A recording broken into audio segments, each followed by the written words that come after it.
kasi talagang parte na siya ng proseso para makapunta ako dito po.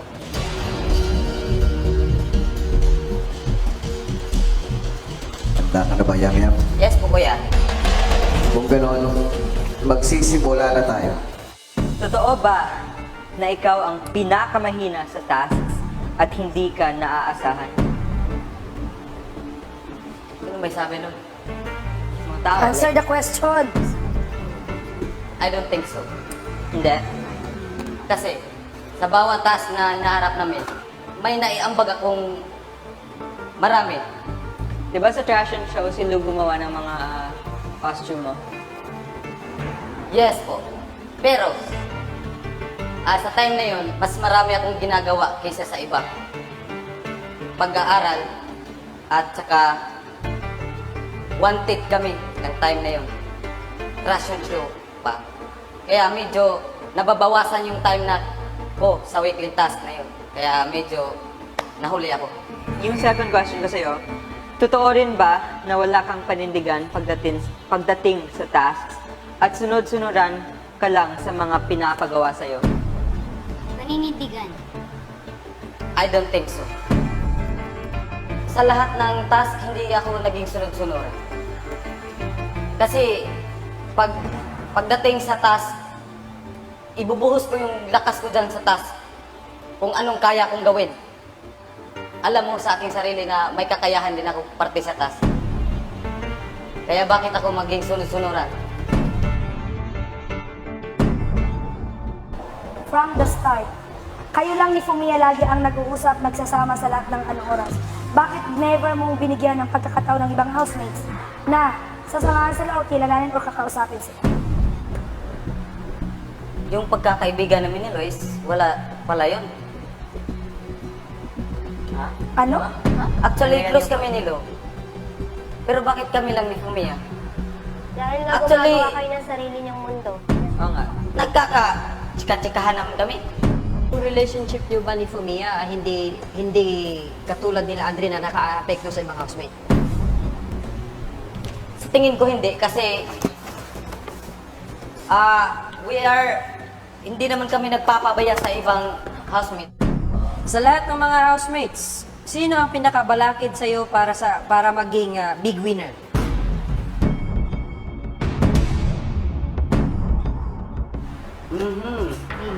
Si Fumiya. Pero bakit sa lahat ng housemates na pwede mong piliin na maging threat sa'yo, bakit si Fumiya ang napili mo? Actually, si Fumiya, alam ko, he's so very competitive also. Pag dumating yung proseso ng pagiging big winner, siyempre, sa time na yun, medyo magkakalaban kami nun. Sa proseso ng big winner. Pero we still spiritual brother. Walang magbabago. Kahit sino pang manalo, we so proud of each other. Pero nag-give up siya para sa'yo. Oo, Tapos? tapos siya para sa'yo. So masaya ka nag-give up si Fumiya at binigay niya yun sa'yo? Masaya ka as Pero ang a sakit. brother niya? Hindi napapansin ng ibang tao kung gaano ko kasakit na yung spiritual brother ko mag-give up sa time na yun. Dahil kung pwede naman, ako din ang mag-give up. Pero, Hindi mo ginawa. Ba't di mo ginawa? Hinayaan mo lang si Fumiya ang ganun. Nagdesisyon na siya. At tinitik advantage mo rin ang desisyon na yun. Okay lang sa'yo. Actually, hindi ko tinitik advantage yun. Pinag-isipan namin yun ng mabuti. Binigyan kami ng time para mag-isip. Willing ka din ba sana mag-give up para kay Fumiya? Yes! Yam, kaya mo bang isakripisyo yung friendship niyong dalawa ni Fumiya para sa pansarili mong kagustuhan or sabihin natin Pangarap? para Pangarap. sa batch winner? Pangarap mo. Pangarap saka friendship. Opo. Siyempre, yung pangarap ko yung... So kaya mo isakripisyo yung friendship? Yeah. Ginagamit mo lang ba si Fumiya para makamit mo ang slot mo sa Big Four? Hindi ko siya ginagamit. Yo, sa pagkakataong ito, handa ka rin bang magsakripisyo by pressing the red button na magpapakita na nagsasakripisyo ka din para kay Fumiya? Yun. Actually, I'm thinking my lucky charm. Yes. And then my friendship, di ba? Yes.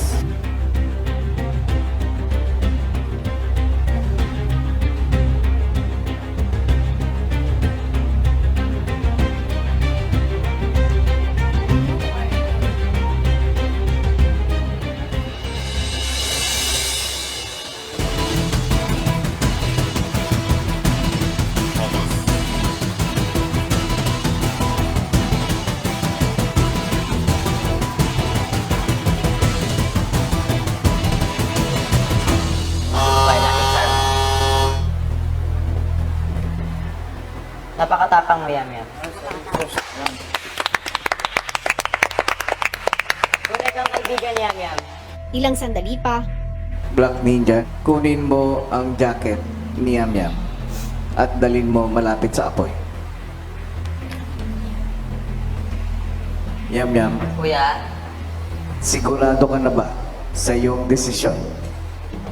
yes po kuya. Inisip ko lang po yung una kaming nagkita. Mas importante pa po yun para sa akin, kuya. Importante din yung lucky charm ko. Pero mas pinipili ko po yung spiritual brother ko po, kuya. Yam Yam, Kuya, maraming salamat sa pagsagot mo sa mga katanungan.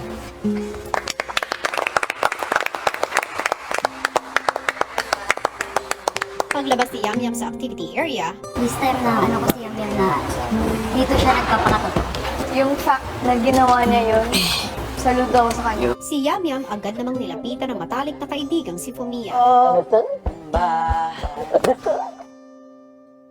sobrang dami kong natutunan po, kuya. Dapat kung may mga tanong mga tao sa nakapaligid sa'yo is maging totoo ka para walang problema.